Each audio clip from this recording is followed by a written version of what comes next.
There's a huge role for religious leaders to play. I think we're very fortunate in South Africa, and I say this to people all the time. From the days of Archbishop Desmond Tutu, we've always seen, even his predecessor, we've always seen religious leaders playing a major role. Right here in Johannesburg, there are people like Bishop Verreyn who are doing amazing work in facilitating conversations in communities. Even when Marikana happened, he's one of the people that went there to facilitate conversation. In fact, whenever religious leaders get involved, that means the decrease of the levels of violence. And we're fortunate in that there are no major religious conflicts in South Africa. So all religious leaders are able to work together towards the development of peace in the communities that they live in and they work in.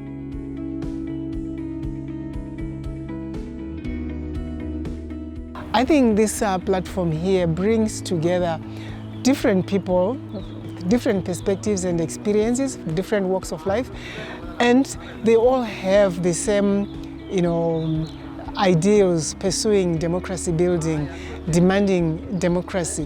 When people hold dialogues like this, I think it's an expression of a demand for democracy.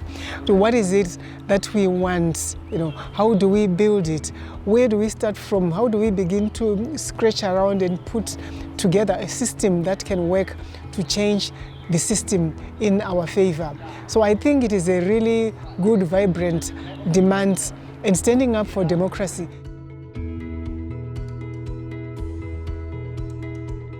I've asked a few people who have never been in this training before to ask them why is this important, and many of them are saying, look, this is really an eye-opener for us, how to work together as a community to resolve issues that are affecting us as a community, to minimize these fights, this instability in our communities. So this training is important because it gives power, it empowers the people who have never been to a conflict resolution management. So this has become something for them to be able to work in a community, but also it helps them even in their own homes, how to resolve conflicts and issues that they face in their own homes.